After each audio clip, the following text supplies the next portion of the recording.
নমস্কার, আমি নিবেদিতা। শুধুই গল্প নিবেদিতা চ্যানেলে আমার সকল শ্রোতা বন্ধুকে স্বাগত জানাই। অনুগ্রহ করে চ্যানেলটি সাবস্ক্রাইব করবেন। গল্পটি ভালো লাগলে লাইক ও শেয়ার করবেন। আপনাদের অমূল্য মতামত জানাতে অবশ্যই ভুলবেন না। আমার আজকের নিবেদন একটি ছোট গল্প, ভুল। আসুন গল্পটি শোনা যাক। সকাল 6টা বাজে, ঘুম থেকে সবেমাত্র উঠেছি। আমার ফোনটা হঠাৎ বেজে উঠল। এত সকালে আমাকে কে ফোন করবে? আমার ছেলেরা তো সকালবেলায় ফোন করে না। কারো কোনো বিপদ হলো কি? ফোনটা ধরার আগে মুহূর্তের মধ্যে কত রকম চিন্তা মাথায় আসলো।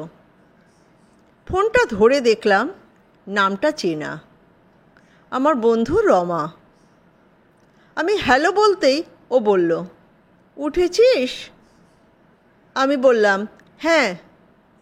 ও বলল, বল কেমন আছিস? আমার একটু রাগ হলো, মনে তো একটা কুডাক দিচ্ছিলই। বললাম, এত সকালে তুই তো আমি কেমন আছি জানার জন্য ফোন করিসনি। কেন করেছিস বল? কার কি হয়েছে বল? ও বলল, খুব খারাপ খবর রে। ইরার হাজব্যান্ড অলোকদা কাল রাত 12টায় মারা গেছেন, ম্যাসিভ হার্ট অ্যাটাক। আমি চমকে উঠে বললাম, কি করে হলো?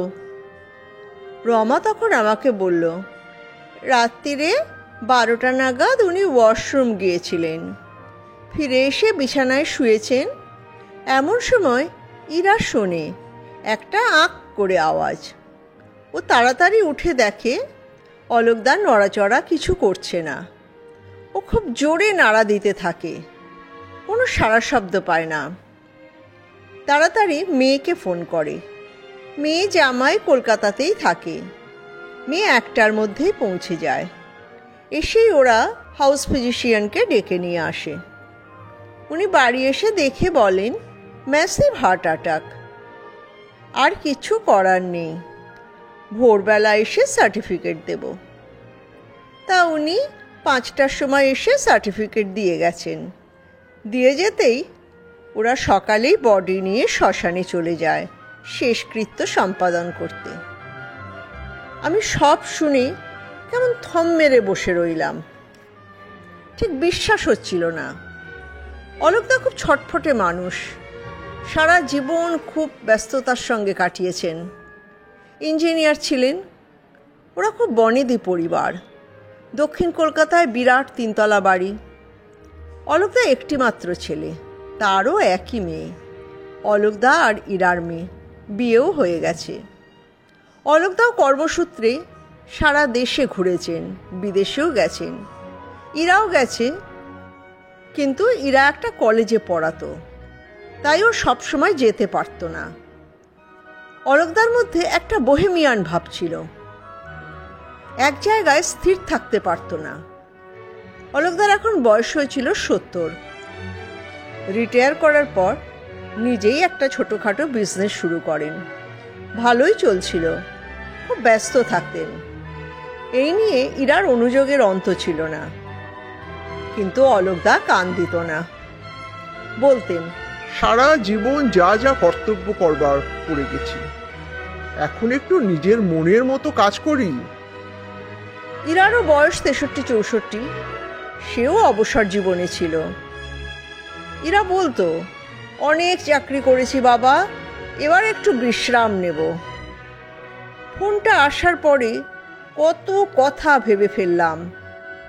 এখন যাওয়ার দরকার নেই, অলোকদার আত্মীয় স্বজনরা থাকবে, বিকালবেলা যাব। সেই মতো বিকালবেলা 4টের সময় বেরিয়ে গেলাম। আমার বাড়ি থেকে ওদের বাড়িতে যেতে 45 মিনিট মতন লাগবে। পৌঁছে দেখলাম আমাদের আরও 2জন বন্ধু উপস্থিত আছে।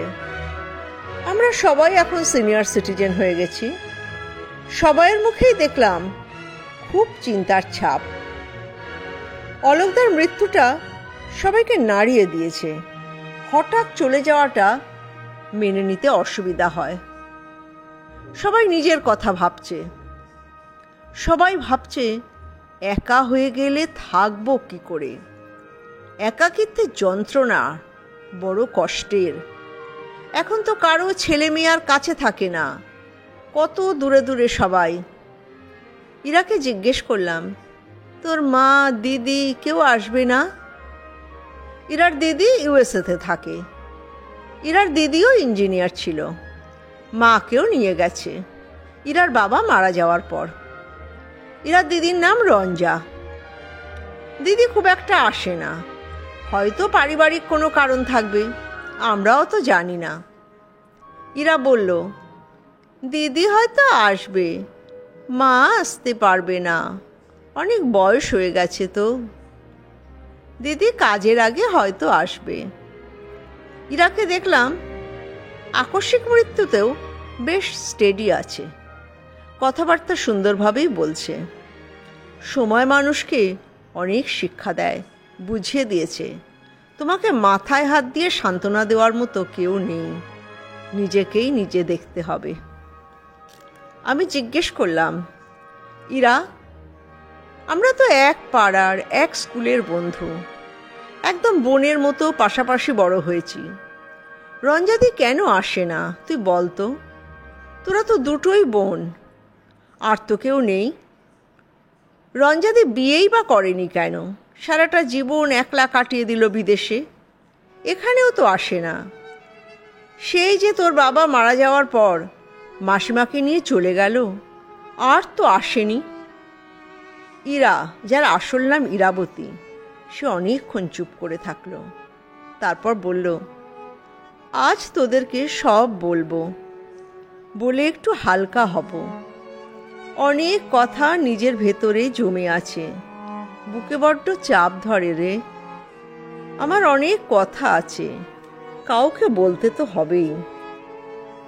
এরা বলতে শুরু করে, ওর মুখ থেকে শোনা ঘটনাটাই বলছি আমার ভাষাতে। রঞ্জাবতী আর ইরাবতী দুই বোন, 2 বছরের ছোট ইরা। দুজনের চেহারাই অনেকটা এক ধরনের, সুন্দর, লম্বা গড়ন, খুব মিষ্টি চেহারা। পার্থক্য একটাই, রঞ্জাবতী ছিল শ্যামলা আর ইরাবতী খুব ফর্সা। মাত্র 2 বছরের ছোট, তাই বড় হবার পর দুজনে বন্ধুর মতোই বড় হচ্ছিল। রঞ্জা শান্ত, ধীর, স্থির, পড়াশোনায় ইরার থেকে অনেক ভালো ছিল, স্কুলে সবার প্রিয়। ইরা খুব চঞ্চল ছিল, কিন্তু খুব আকর্ষণীয়। ওকে কেউ বকতো না, শাসন করতো না। ও আপন খেয়ালে অনেকটা পাহাড়ি ঝর্ণার মতো নিজের নিয়মে চলত। ইরার বাবা ওকে খুব প্রশ্রয় দিতেন। ইরাও পড়াশোনায় খুব ভালোই ছিল, রঞ্জা অনেক বেশি ভালো। স্কুলের প্রথম পুরস্কার রঞ্জার জন্য বাঁধা। রঞ্জা পড়ল সায়েন্স নিয়ে, ইরা গেল আর্টসে। আমরা ইরার বন্ধুরাও কেউ আর্টসে, কেউ সায়েন্সে। রঞ্জাদি ইরার 2 বছর আগে উচ্চ মাধ্যমিক পাশ করলো, তার অভাবনীয় রেজাল্ট হলো। রঞ্জাদি ভর্তি হলো ইঞ্জিনিয়ারিং কলেজে। ইরা উচ্চ মাধ্যমিক পাশ করে একটি নামী কলেজে ইংলিশে অনার্স নিয়ে ভর্তি হয়েছিল। রঞ্জাদির মধ্যে একটা প্রখর ব্যক্তিত্ব ছিল। রঞ্জাদি যখন ইঞ্জিনিয়ারিং পড়ে, তখন ওখানকারই এক ছেলের সাথে রঞ্জাদির বন্ধুত্ব হয়। সেও রঞ্জাদির মতোই পড়াশোনায় খুব ভালো ছিল। রঞ্জাদির সঙ্গে তার সম্পর্কটা বন্ধুত্ব ছাড়িয়ে আরও অনেক গভীরে চলে যাচ্ছিল। সেই অলোকদা। আমরা পাশাপাশি থাকতাম, তাই সব জানতাম। আর ইরার স্বভাবে কোনো লুকোচুরি ছিল না। ও সবাইকে বলে দিত, দিদি না একজনের সঙ্গে প্রেম করছে, অলোকদা। রঞ্জাদি আর অলোকদার সম্পর্ক খুব গভীর ছিল। দুজনের খুব মনের মিল ছিল। ওদের দেখলে মনে হতো ওরা যেন পরস্পরের জন্য তৈরি। অলোকদা ওদের বাড়িতে খুব আসতো। আমরা বিএ পাশ করে যে যার মতো ইউনিভার্সিটিতে ভর্তি হলাম। ইতিমধ্যে রঞ্জাদি, অলোকদা দুজনেই চাকরি পেয়ে গেছে, দুটো আলাদা কোম্পানিতে। ইরার সঙ্গেও অলোকদার খুব ভাব ছিল। ইরা আসলে ওরকমই, ও সবার সাথেই হেসে হেসে গল্প করত। আমরাও এমএ পাশ করলাম, যে যেমন কাজ পেল করতে লাগলো। ইরা একটা কলেজে চাকরি পেল, রঞ্জাদি আর অলোকদাও চাকরি করছে।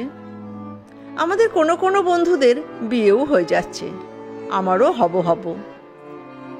আমি একদম ইরাদের পাশের বাড়িতেই থাকতাম। একদিন বিকালবেলা ছাদে ঘুরছি, দেখি অলোকদা আর ইরা খুব হেসে হেসে পরস্পরের হাত ধরে গল্প করছে, কোনো দিকে তাকাচ্ছেও না। আমার মনটা কেমন খচ করে উঠল।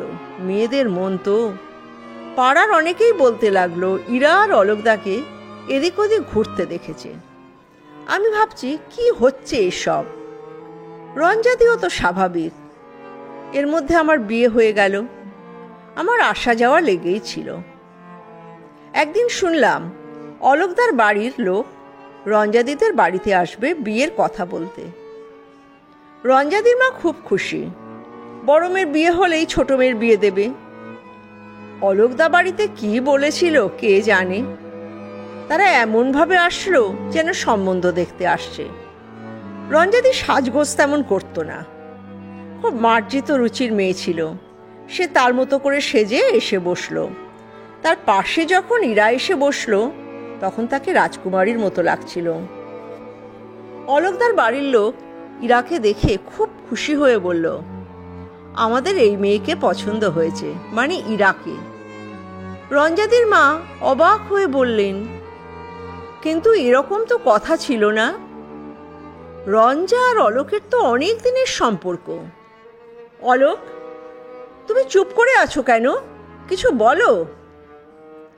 অলোকদা মাথা নিচু করে বলল, আমি আর কি বলবো, বাড়ির লোক যা ঠিক করবে তাই হবে।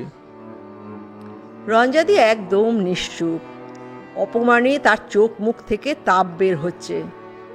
ইরার কোনো হেলদোল নেই, সে চুপ করে বসে আছে। সবাই চলে গেলে রঞ্জা মাকে বলে, তুমি চিন্তা করছো কেন? অলোকের ইরাকে পছন্দ হয়েছে, বিয়ে দিয়ে দাও। বাবা যে ইরাকে অত প্রশ্রয় দিতেন, তিনিও চুপ। তিনি বললেন, আমরা এই বিয়ে ক্যান্সেল করে দেব। রঞ্জাদি জেদ ধরে বলল, না, এ বিয়ে হবে, আমার কোনো আপত্তি নেই। তাই ইরা আর অলোকদার বিয়ে হলো খুব ধুমধাম করে। রঞ্জাদি নিজের হাতে সব বাজার হাট করল। শুভ দিনে বিয়ে সুসম্পন্ন হলো। রঞ্জাদির মা এবার রঞ্জাদির বিয়ের জন্য উঠে পড়ে লাগলেন। রঞ্জাদি বারণ করলো, বলল, আমি আরও পড়ব, এবার আমি বিদেশে যাব। সে পরীক্ষায় বসলো এবং চান্স পেয়ে গেল ইউএসের এক নামী ইউনিভার্সিটিতে। রঞ্জাদি ওখানেই পড়া শেষ করে চাকরি করতে থাকে। বাবার মৃত্যুর পর একবার দেশে এসেছিল, মাকে নিয়ে চলে গেছে, স্থায়ীভাবে ওখানেই বাস করে। ইরাবতী অলোকদাও সংসার চাকরি নিয়ে ব্যস্ত। তাদের একটি মেয়ে হয়েছে। অলোকদা সংসার করেছে, চাকরি করেছে, সবই, কিন্তু স্থায়ী হয়ে থাকতে পারত না। সে এক চাকরি ছাড়ে আর এক চাকরি ধরে, ভারতবর্ষের এক শহর থেকে আর এক শহরে ঘুরে বেড়ায়।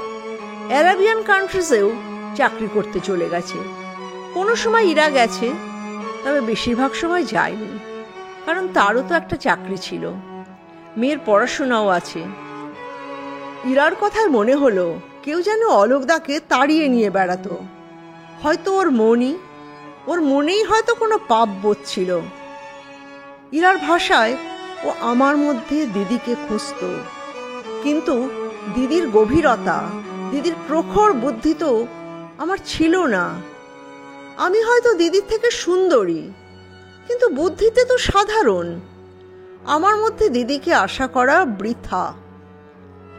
চাকরি থেকে অবসর নেবার পর অলোকদা একটা বিজনেস করার চেষ্টা করে, খুব খাটত, দাঁড়িয়েও গিয়েছিল বিজনেসটা। না, রঞ্জাদি কোনোদিন ওদের সংসারে কিংবা দেশেও আসেনি, সে বিয়েও করেনি। ইরা বলে, অলোক বুঝতে পেরেছিল আমরা দুজনেই ভুল করেছি। সে ভুল থেকে মুক্তি পেতেই বোধহয় ও ছুটে বেড়াতো। দিদি যদি রাগ করত, অভিমান করত, তাহলে বোধহয় একরকম হতো। কিন্তু দিদি এত শান্তভাবে সব মেনে নিয়েছিল যে সেটাই অলোক মানতে পারেনি। ভালোই হয়েছে রে, আমিও একটা মিথ্যা ভালোবাসার খোলসের মধ্যে থাকতাম। আমারও মুক্তি হলো এবার।